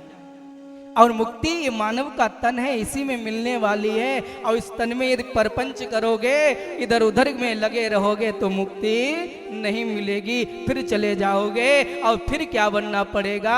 नाली के कीड़े बनना पड़ेगा, किसी के यहाँ कुत्ता बनना पड़ेगा, उसकी मार खानी पड़ेगी। हम लोग वादा करते हैं परमात्मा से, लेकिन वादा को भी भूल जाते हैं। जब माँ के गर्भ में हम लोग थे तब तो परमात्मा से वादा किया, प्रभु एक बार बाहर निकाल दो, प्रभु एक बार, दोबारा नहीं आएंगे। माँ के गर्भ में इतना कष्ट मिलता है, इतनी पीड़ा होती है। हम लोग परमात्मा को याद करते हैं, एक बार प्रभु एक बार निकाल दो, दोबारा नहीं आएंगे। यदि माँ कुछ गर्म वस्तु को ग्रहण करती है, आज महाराज कष्ट होता, परमात्मा एक बार निकाल दो।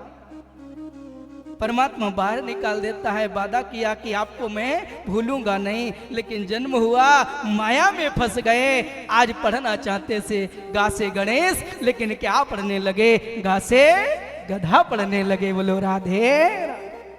भूल गए, परमात्मा ने थोड़ा धन दे दिया, उसमें फंस गए। अब मेरा जैसा कोई नहीं है। भैया पैसा क्या है? कुछ नहीं। अंबानी के पास में कम पैसा है, लेकिन वो भी परमात्मा का भजन करते हैं। हम लोग फंस जाते हैं, भूल जाते हैं वादा किया हो, लेकिन भूलना नहीं चाहिए। ये मानव का तन है, इसमें मुक्ति हो जाएगी, अन्यथा मुक्ति मिलने वाली कदापि। आज महाराज जैसे मुक्ति हो गई, ब्रह्मा जी ने कहा ऐसा करो, एक तराजू लाओ। ब्रह्मलोक में एक तराजू को मंगाया। आज तराजू मंगाया गया, एक पलने में श्रीमद् भागवत महापुराण को रखा गया। दूसरे पलने में का हमारा संसार के जो साधन थे, सारे साधनों को रख दिया। तराजू में 2 पलने होते हैं, आप लोगों ने देखा होगा, देखा था? 2 पलने होते हैं। एक में क्या किया? भागवत को रख दिया, एक में संसार के साधनों को रख दिया। आज ब्रह्मा जी ने बीच से जैसे उठाया तो महाराज क्या हुआ? संसार के जो सारे साधन थे ऊपर की ओर उठ गए, भागवत का पलना नीचे की ओर झुक गया। क्यों? कहते तराजू में जिस और भार अधिक होगा उस और झुक जाएगा, जिस भार हल्का होगा वो ऊपर की ओर उठ जाएगा। संसार के सारे साधन उठ गए, भागवत महापुराण नीचे की ओर हो गई। आज ब्रह्मा जी भी गायन करने लगे, बोल भागवत महापुराण की। आज भागवत की महिमा को गाने लगे। ब्रह्मा जी ने भागवत की महिमा को गाया। इस प्रकार से महाराज सुंदर कथा को बताया। का महाराज देवताओं को भी दुर्लभ है, और जब देवताओं को दुर्लभ है वो कथा आज हम लोगों को सुनने को मिल रही, हम लोगों को सुनने को मिल रही। अब बताओ, देवता बड़े हैं कि हम लोग बड़े हैं? आप लोग बड़े हो, आप लोग भी बड़े, देवताओं से भी आज बड़े हो। जो कथा यहाँ पर मृत्यु लोक में सुनने को मिल रही, देवताओं को देवलोक में कथा नहीं मिलती है। प्रभु राम जा रहे थे अपने परम धाम को, हनुमान जी से कहा चलो। हनुमान जी ने कहा प्रभु एक बात बताओ, जहां ले चलोगे वहां कथा मिलेगी आपकी? प्रभु राम ने कहा ना, कथा नहीं मिलेगी। हनुमान जी ने कहा नहीं जाएंगे। कहा क्यों? कहा मुझे आपसे प्रेम अधिक आपकी कथा से है, आपकी जहां कथा होगी मैं वहां जाऊंगा। कहते भारत में कहीं भी कथा हो और हनुमान जी को बुलाओ तो हनुमान जी चाहे एक क्षण के लिए आए, लेकिन आते जरूर हैं, ये सत्य बात है। हनुमान जी जरूर आते हैं, चाहे एक क्षण के लिए आए। और इस कार्यक्रम के जो संरक्षक हैं वो हमारे हनुमान जी ही महाराज हैं। उन्हीं के ही कृपा से कार्यक्रम हो रहा है, हनुमान जी महाराज के चरणों में। तो हनुमान जी महाराज आते भी। तो महाराज कहने का तात्पर्य है कि महाराज देवलोक में भी कथा नहीं है, लेकिन हम लोगों को कथा मिल रही, तो महाराज भाग्यशाली हम लोग हैं। लेकिन कुछ लोगों का ऐसा दुर्भाग्य है, 7 दिन कथा होगी लेकिन आएंगे नहीं। बोलो राधे राधे। सबको पता है, सबके यहाँ निमंत्रण गया है, सबके यहाँ महाराज कार्ड गया है, सबको पता है। स्वयं हमने अक्षर वितरण किए, लेकिन फिर हमने बंद कर दिए। क्यों? आप लोग पूछो क्यों बंद कर दिए? का महाराज इसलिए बंद कर दिए, मैं जिसके यहाँ जाता घंटी बजाता 10-20 मिनट खड़े होना पड़ता था। हमने कहा बंद करो, ये मोहल्ला सो रहा है, सोने दो। क्योंकि एक दिन विचार आया हमारे परम पूज्य बागेश्वर जी महाराज 7 तारीख से दिल्ली से वृंदावन किस लिए आ रहे का, हिंदुओं को जगाने के लिए, भारत को हिंदू राष्ट्र बनाने के लिए। मैंने विचार किया इस कॉलोनी को जगाने के लिए, लेकिन कोई जागने वाला नहीं है। बोलो गोविंद भगवान की जय हो। श्री राम जय राम जय जय राम, बोलो श्री राम जय जय राम। श्री राम जय जय राम, बोलो श्री राम जय जय राम। श्री राम जय जय राम, बोलो श्री राम जय जय राम। श्री राम जय जय राम, श्री राम जय जय राम। श्री राम जय जय राम। श्री राम जय जय राम, बोलो श्री राम जय जय राम।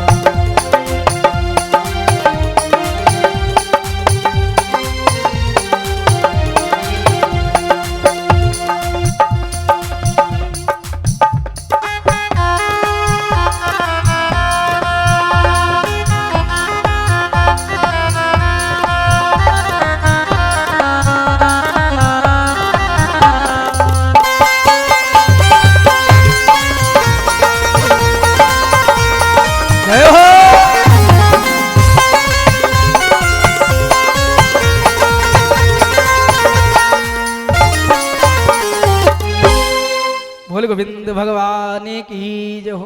बड़ी कृपा हुई, हमारे पूज्य व्यास जी का आगमन हुआ।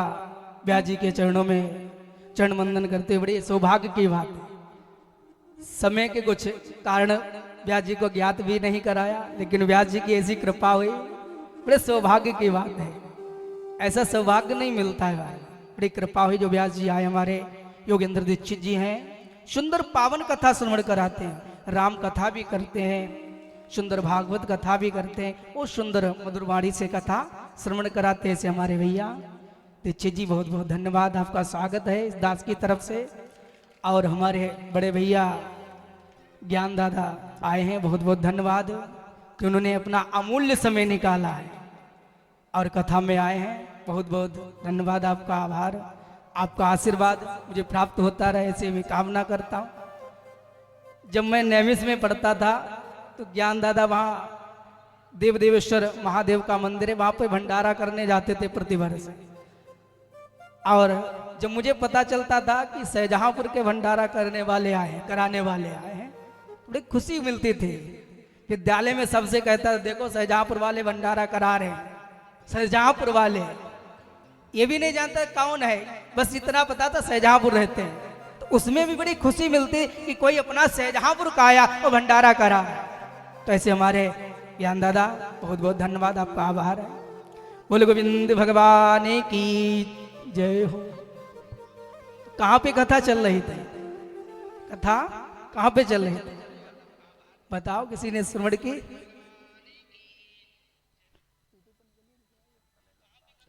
कहां पे कथा चल रही थी? मड़ी पे कथा चल। कहा महाराज ब्रह्मा जी ने कहा भागवत की महिमा को बढ़ाया कि भागवत कोई साधारण नहीं, महा लगा है। इतने पुराने किसी के आगे महा नहीं लगा, भागवत के आगे महा लगा, इसीलिए महापुराण कहा गया है। ये कोई अद्भुत, कोई साधारण ग्रंथ नहीं है, अद्भुत है, कल्याण होने वाला है। यदि श्रद्धा से सुन लिया तो मुक्ति हो जाए। इस प्रकार से महाराज बताया कि देवताओं को भी दुर्लभ है ये श्रीमद् भागवत महापुराण जो हम लोगों को सुनने को प्राप्त हो रहे। हम लोग भी देवताओं से बड़े हैं, लेकिन हम लोग अब भी सो रहे हैं।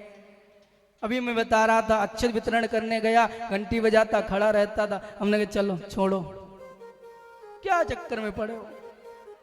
एक दिन विचार किया कि हमारे पूज्य बागेश्वर वाले शास्त्री जी कितना सुंदर कर रहे हैं, हिंदू राष्ट्र बनाने के लिए दिल्ली से वृंदावन हिंदुओं को जगा रहे हैं, हिंदुओं को जगा रहे जो सो रहे हैं। मैंने विचार किया मैं भी यही काम करूं।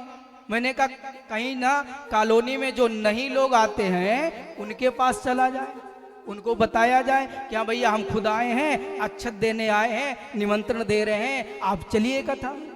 विचार किया, कई जगह गया। जब मैं कुंडी को बजाता, कई लोग थे मेरे साथ में, कुंडी को बजाता, अब 10 मिनट हो जाते खड़े, कोई ऊपर खड़ा है, हाँ बताओ किस लिए आए हो। हमने कहा यहाँ आओ, फिर बताएं किस लिए आए, तो समझाया।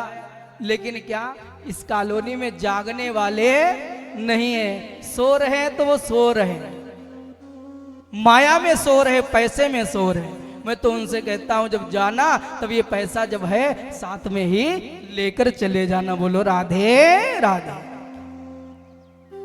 तो हिंदू जागना ही नहीं चाहता है, एक दूसरे की टांग खींच रहा है, जागना नहीं चाहता।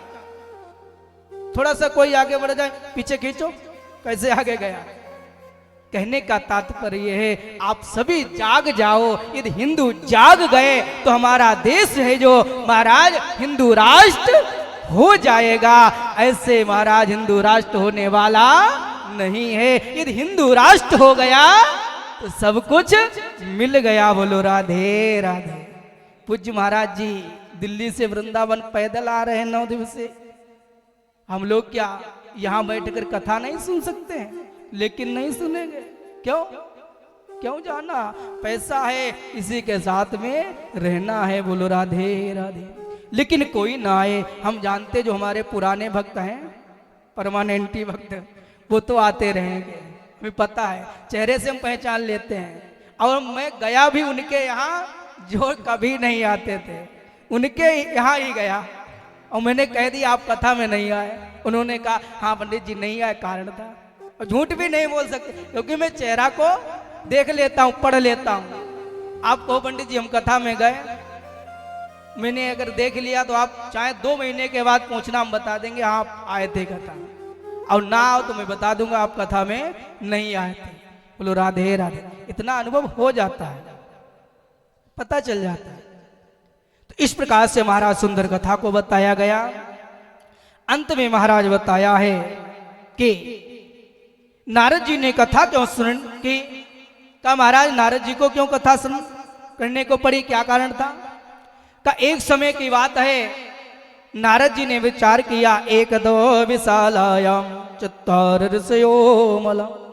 एक समय की बात है, नारद जी महाराज जा रहे थे, तब तक बद्री विशाल में 4 कुमारों से भेंट हो गई।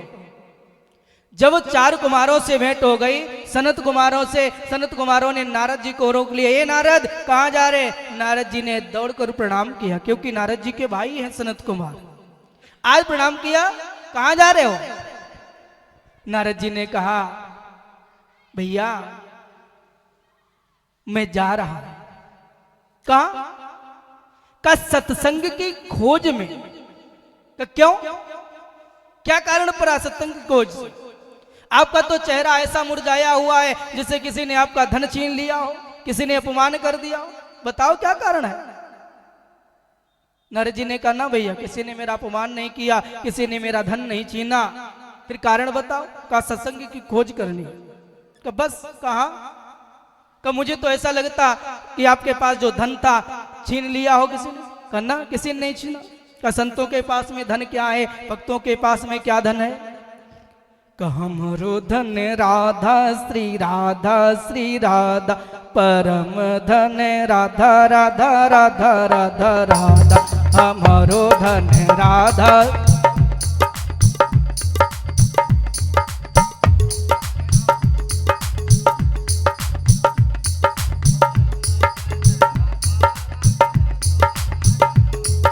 हमारो धन राधा श्री राधा परम धन राधा राधा राधा राधा हमारो धन राधा श्री राधा।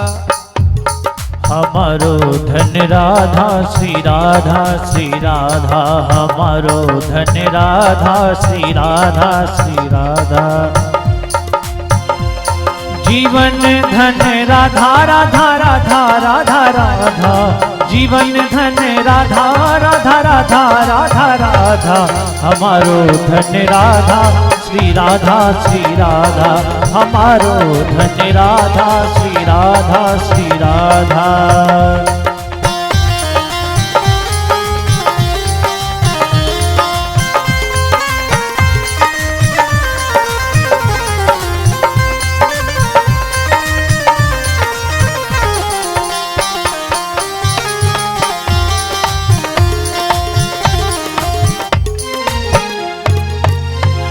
बरसाने वाली राधा राधा राधा राधा राधा बरसाने वाली राधा राधा राधा राधा राधा ब्रजभान दुलारी राधा राधा राधा राधा राधा हमारो धन राधा श्री राधा हमारो धन राधा श्री राधा। जीवन धन राधा राधा राधा राधा राधा जीवन धन राधा राधा राधा राधा राधा हमारो धन राधा श्री राधा हमारो धन राधा श्री राधा। बोले गोविंद भगवान की जय हो। का भैया नारद संतों का जो धन है राधा नाम कोई छीन नहीं सकता है। जब भाई भाई का बंटवारा होता है तो सब कुछ बट जाता है, लेकिन जो प्रभु का नाम होता है उसको कोई बांटने वाला भी नहीं। नारद जी ने कहा भैया ऐसी कोई बात नहीं। का फिर आप चिंता में क्यों, कारण बता। नारद जी ने कहा भैया मैं तीर्थों में गया लेकिन मुझे शांति नहीं मिली। तीर्थों में भ्रमण किया लेकिन कहीं शांति नहीं। पुष्कर, प्रयाग, काशी, गोदावरी हर जगह गया लेकिन शांति नहीं। तीर्थों में क्या देखा, जो संत आज जिसके पास में अधिक धन है वो सबसे बड़ा संत है। संत सारे पाखंडी हो गए, कोई भगवान का भजन नहीं करते। संतों के बारे में नारद जी कह रहे संत कोई भजन नहीं करते, सब माया में पड़े हैं। उसके बाद मैंने कहा चलो गृहस्थों के यहां देखा जाए। नारद जी गृहस्थों के यहाँ गए। आज गृहस्थों के यहाँ भी देख रहे, लेकिन गृहस्थों के यहाँ भी मन शांत नहीं। सास ससुर की सेवा जब तक बहू को तिजोरी की चाबी नहीं मिलती है तब तक सेवा। और जैसे सास ने तिजोरी की चाबी बहू के हाथ में दे दी, गारंटी खत्म, सेवा खत्म, सेवा बिल्कुल बंद। माता पिता की कोई सेवा नहीं करता। साल को बुद्धिदायका का श्रीमती को भाई साहब को यदि कोई सलाह भी लेनी है तो श्रीमती कहती है भैया को बुला लो। साल को बुद्धिदायका, साले साहब आते हैं बुद्धि देते हैं तब वो काम आगे बढ़ता है। भाई भाई से नहीं पूछता, बेटा पिता से कुछ नहीं पूछता, माता से नहीं पूछता, कोई काम करता है। साल को बुद्धिदायका, मैं अपने पास से नहीं कह रहा हूं, भागवत में लिखा है। साले साहब की सलाह से सब काम होता है। कहा महाराज शांति नहीं मिली। और एक बात और है महाराज, कहा जिस घर में साले साहब सलाह देने वाले होंगे वो घर भी नहीं चलेगा। ये बात सत्य है। एक पुरानी कहावत है, क्या सुनी है कि दीवाल बिगाड़े आरो और घर बिगाड़े सारो। ये समझने वाली बात है। अब दीवार कैसे महाराज आरे, पहले आरे होते थे, आप लोगों ने देखे, अब आरे नहीं होते, अब क्या है अलवारी। अब दीवार कैसे बिगड़ गई, जिस दीवार में अधिक अलवारी कर दो, एक दीवार हो उसमें 6-7 अलवारी कर दो तो वो दीवार कमजोर हो जाएगी कि नहीं, कमजोर होगी। उसी प्रकार से घर में साले साहब बुद्धि देने के लिए आएंगे तो वो घर चलने वाला नहीं है। बोलो राधे राधे।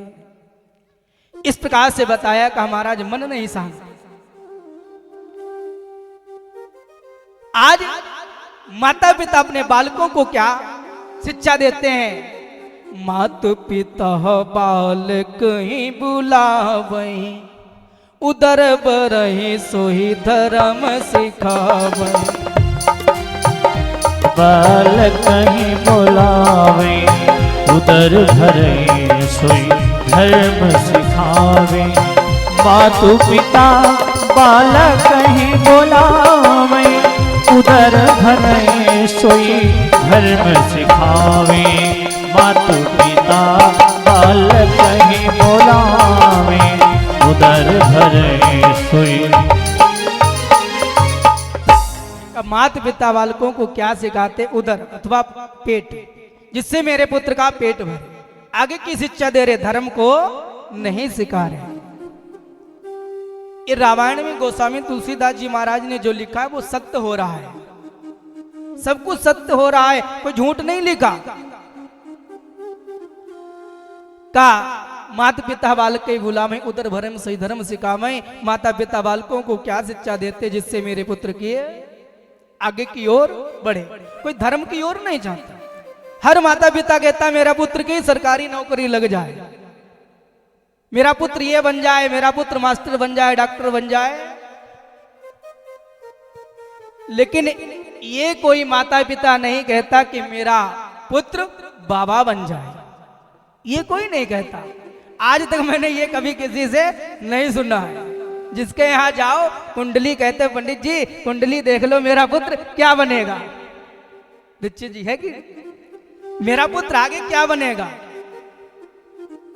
ये कोई नहीं कहता। बताओ पंडित जी मेरा पुत्र आगे क्या धर्म की ओर चलेगा, आगे धर्म की ओर चलेगा, ये कोई नहीं पूछता। क्या मेरा पुत्र बाबा बनेगा, सब पूछते सरकारी नौकरी लगेगी, यही प्रश्न एक आता है। लेकिन यदि आपका पुत्र बाबा नहीं बनेगा तो बताओ कौन फिर बाबा बनेगा, फिर कौन बाबा बनेगा। आपका पुत्र यदि ब्राह्मण होकर कथा नहीं कहेगा तो महाराज कौन कहेगा, फिर तो गद्दी दूसरे छीन रहे और छीनते रहेंगे। बोलो राधे राधे। सब कुछ बनाओ लेकिन एक पुत्र को बाबा भी बनाओ, पंडित भी बनाओ, जिससे जो अनुष्ठान घर पर हो और पंडित जी को बुला लेते, पंडित जी आ जाओ अनुष्ठान कर दो आके, ठीक है। पंडित जी तो आए, कर दिया, आपको पता ही नहीं क्या किया, आपको पता है क्या किया, पंडित जी ने किया इधर उधर चले गए। जब आपको जानकारी नहीं तो आप क्या कहोगे, कुछ कहोगे, कुछ कहने वाले नहीं। उसलिए मुझे पता भी होना चाहिए कि पंडित जी क्या करा रहे हैं, क्या करा रहे हैं। इसके लिए पुत्र को भी पढ़ाना पड़ेगा। बोलो राधे राधे। इस प्रकार से महाराज कलिकाल की बात बताई। नारद जी कहते मैं वृंदावन गया, वृंदावन में देखा कि यमुना मैया के किनारे कुछ स्त्रियां खड़ी हैं। एक स्त्री बीच में दो पुरुषों को लेकर बैठी हुई रो रही। मैंने स्त्रियों को देखा। नारद जी कहते मैं वापस आने लगा, तब तक उन स्त्रियों में से एक स्त्री ने कहा भो भो साधु क्षणा तिष्ठा, हे साधु, हे प्रभु रुक जाओ रुक जाओ। आज भी जब मैं रुक गया, मैंने कहा देवी तुम कौन हो, कहा मेरा नाम भक्ति। नारद जी कहते मैया भक्ति तो आप कहा, का ये कौन, का मेरे पुत्र। माँ की अवस्था 25 वर्ष की, पुत्र की अवस्था 80 वर्ष की, वृद्ध अवस्था में माँ, ये क्या। भक्ति मैया ने कहा बेटा नारद, जैसे वृंदावन में प्रवेश किया मेरा पुत्र ज्ञान वैराग्य वृद्ध अवस्था को प्राप्त कर गए और मैं नवीन अवस्था को प्राप्त कर गए। हे बेटा नारद, मेरे पुत्र ज्ञान वैराग्य को ठीक करो, नहीं तो मैं विदेश की ओर चली जाऊंगी। आज नारद जी ने कहा यदि भक्ति मैया विदेश चली गई तो इस भारत का क्या होगा। आज उसी समय नारद जी ने कहा मैया मैं वचन देता हूं आपके पुत्र ज्ञान वैराग्य को मैं ठीक करूंगा। आज नारद जी महाराज पास में पहुंच गए और जाकर महाराज वेदों का अध्ययन कराया, श्रवण कराया, 6 शास्त्रों को श्रवण कराया, पुराणों को श्रवण कराया, लेकिन कुछ नहीं हुआ। गीता पाठ मुहुर्मुहुर बार बार गीता का पाठ श्रवण करा रहे, लेकिन जब गीता पाठ पर श्रवण कराते थोड़ी सी चेतना आती, बाद में जो कहते हो जाते। आज नारद जी आसन में पड़ गए, तब तक आकाशवाणी हुई, हे नारद जाओ सत्संग करो जाकर। आज नारद जी चल पड़े सत्संग की खोज। कहाँ मिलेगा का संतों के पास। नारद जी जिस संत के पास जाते वो संत महाराज अपने मार्ग को बदल लेता। आते देखकर यदि जाते पहुंच जाते तो मौन हो जाता। आज मेरा मौन व्रत है, कोई बताने वाला नहीं, क्योंकि नारद से बड़ा कोई संत नहीं। छोटा डॉक्टर बड़े डॉक्टर से, बड़ा डॉक्टर छोटे डॉक्टर से पूछे महाराज कोई बताएगा? कोई नहीं बताएगा। उसी प्रकार आज सनत कुमारों को सब बताया। भैया मैं इसलिए चिंतित हूं। सनत कुमारों ने कहा नारद चिंता मत करो, का सुनो। बिन सत्संग बिन सत्संग बिन सत्संग विवेक न होई, बिनु सत्संग विवेक न होई। राम कृपा बिने सुलभ न सोई, राम कृपा बिने सुलभ न सोई। बिन सत्संग विवेक न होई, राम कृपा बिन सुलभ न। बिन सत्संग विवेक न हो, सुंदर बताया गया। जब हम लोग सत्संग करेंगे तब हमको पता चलेगा ये भागवत कथा क्या है। मेरे ठाकुर को क्यों इस धराधाम पर आना पड़ा, क्या कारण था। और जब हम लोग सत्संग ही नहीं करेंगे तो महाराज कैसे पता करेंगे कि मेरे कन्हैया को, मेरे गोविंद को, मेरे प्रभु राम को इस धराधाम पर क्यों आना पड़ा। बिन सत्संग विवेक न हो, और राम कृपा बिन सुलभ न सोई। मेरे गोविंद की कृपा भी नहीं मिलने वाली। कृपा जब मिलेगी जब हम लोग सत्संग करेंगे, भगवान की कथा को सुनेंगे, तब पता चलेगा भागवत क्या है। जब सुनेंगे नहीं तो कैसे पता चलेगा। बोलो राधे राधे। बिन सत्संग विवेक न होई। जब सत्संग करेंगे जो मेरी बुद्धि है अहंकार में है तो महाराज प्रकाश की ओर आ जाएगी, इसमें विवेक हो जाएगा, सब कुछ पता हो जाएगा कि भागवत क्या है, रामायण क्या है, किसमें क्या मुझे सीखने को मिलता है, तब जाकर मुझे पता चलेगा। आज नारद जी ने कहा भैया समझ में नहीं आया। का नारद ज्ञान वैराग्य के लिए श्रीमद् भागवत कथा का आयोजन करो और तुम्हारे ज्ञान वैराग्य ठीक हो जाएंगे। का कहाँ का सुंदर हरिद्वार में करना चाहिए। का हरिद्वार में क्यों? का महाराज ज्ञान वैराग्य कहाँ है? का वृंदावन में, यमुना मैया के किनारे। का जो रोगी है वो वृंदावन में है और औषधि अब कहाँ दे रहे हो? का हरिद्वार में। ये बात बनने वाली नहीं, समझ में नहीं आई। कहा महाराज भागवत कथा कहाँ करने जा रहे? का हरिद्वार, जो हरि का द्वार है। ऊंचे ऊंचे पहाड़ों से संत नीचे आ जाएंगे, नीचे वाले भी ऊपर पहुंच जाएंगे। कहा महाराज जो रोगी हैं ज्ञान वैराग्य वो कहाँ? का वृंदावन में। कहा महाराज कैसे ठीक होंगे? जब रोगी को औषधि मिलेगी, दवाई मिलेगी, तभी तो ठीक होने वाला है, अन्यथा कैसे ठीक होगा? सनत कुमारों ने कहा भैया नारद ये तुम्हारा जो रोगी है ज्ञान वैराग्य, ये वृंदावन में जीवित है। मैं तो यहां तक कहता हूं जिस मानव की मृत्यु हो जाए यदि उसके नाम और गोत्र से भागवत कथा कराई जाए उसका भी उद्धार हो जाएगा। बोलो राधे राधे। कहा जिसकी मृत्यु हो जाए प्रेत योनि में भटक रहा उसका भी उद्धार हो जाएगा।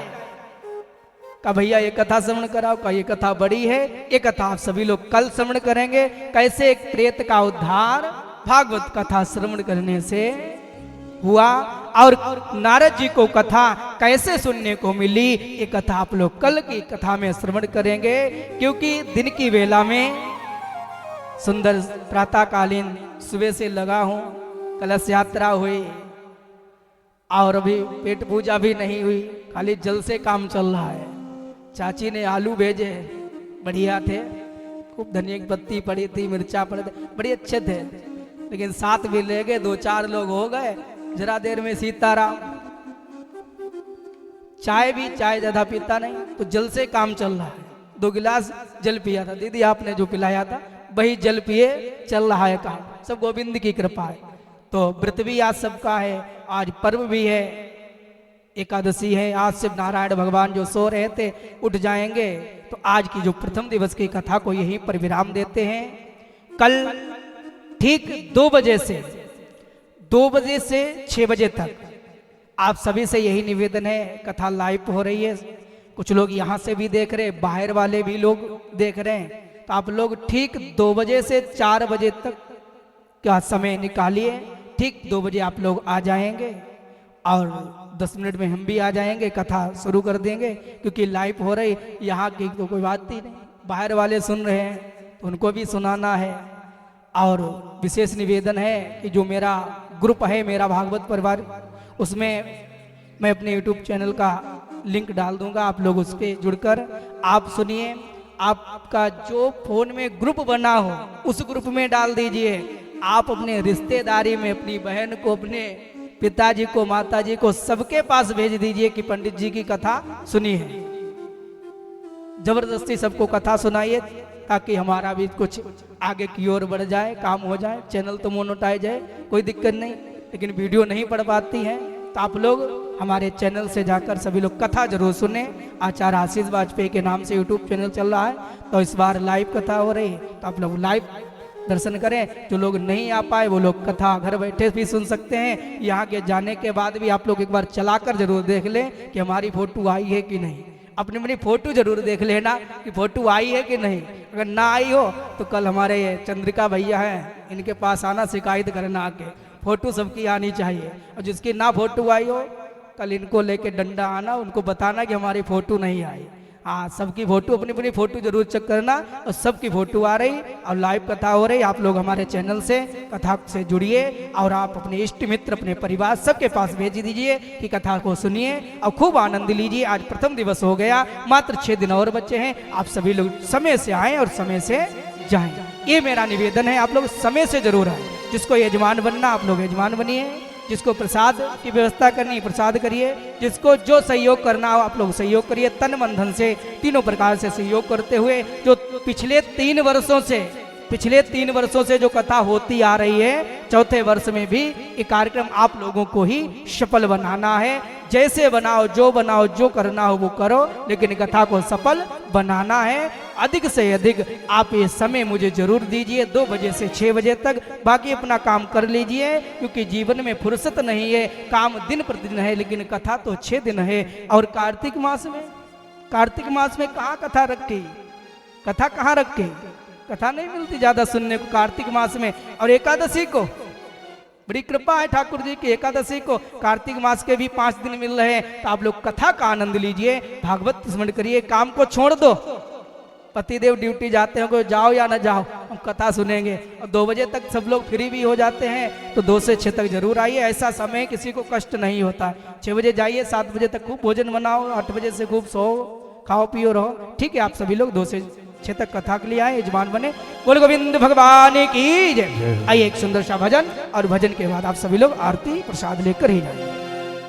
हो मुझे ऐसी लगन तू लगा दे, मैं तेरे बिना पल ना रहूं, मैं तेरे बिना पल ना रहूं, मैं तेरे बिना पल ना रहूं। सभी लोग दोनों हाथ ऊपर करके मस्ती के साथ साथ। मुझे ऐसी लगन तू लगा दे, मुझे ऐसी लगन तू लगा दे, मैं तेरे बिना पल ना रहूं, मैं तेरे बिना पल ना रहूं, मैं तेरे बिना पल ना रहूं। नशा भक्ति का ऐसा चढ़ा दे, मैं तेरे बिना पल ना रहूं। मुझे ऐसी लगन तू लगा दे, मैं तेरे बिना पल ना रहूं।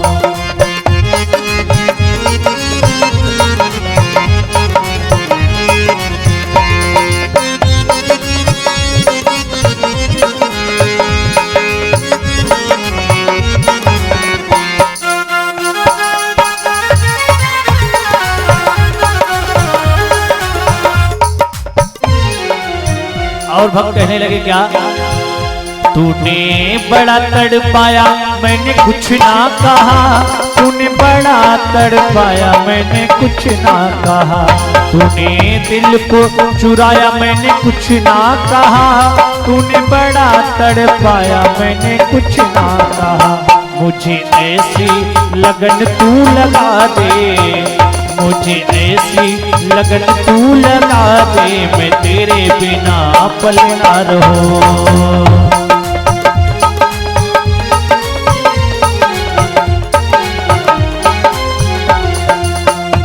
जैसे जल बिन मछली पल ना जिए, जैसे जल बिन मछली पल ना जिए, वैसे तड़पूं मैं घड़ी घड़ी तेरे लिए। जैसे जल बिन मछली पल ना जिए, वैसे तड़पूं मैं घड़ी घड़ी तेरे लिए।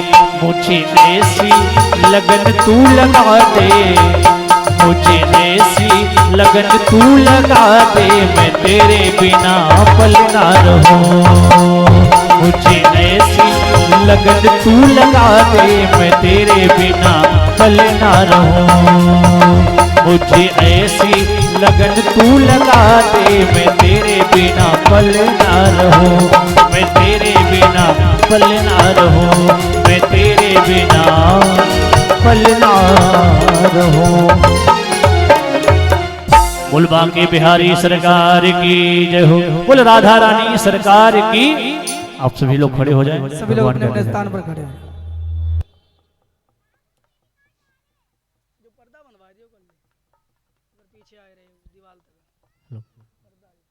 हेलो, सभी भक्त अपने यथास्थान आरती लिए खड़े हो जाएं। हरि ओम। इदगं हविः प्रजननं मे अस्तु दशवेरगं सर्वगणगं सुस्ताये आत्मसने प्रजासने पशुसने लोकसन्यभयसने अग्निं प्रजां बहुलां मे करोत्पन्नं पयोरेतोऽस्मात् सुदत्तः। श्री भागवत भगवान की है आरती, पापियों को पाप से है तारती। श्री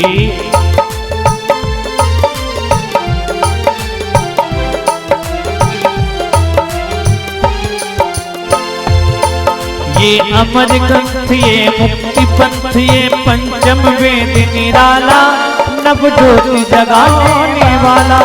ये अमर ग्रंथ ए मुक्ति पंथ ए पंचम वेद निराला, नव ज्योति जगाने वाला।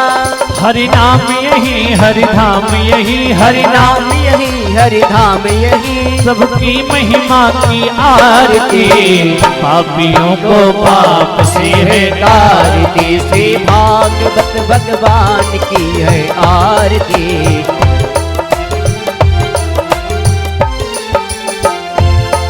ये शांति गीत पावन पुनीत, पापों को मिटाने वाला, हर दर्श कराने वाला। ये शांति गीत पावन पुनीत, पापों को मिटाने वाला, हर तरस कराने वाला। ये सुख करनी ये दुख हरणी, ये सुख करनी ये दुख हरणी। श्री मधुसूदन की आरती, पापियों को पाप से है तारती। श्री भागवत भगवान की है आरती।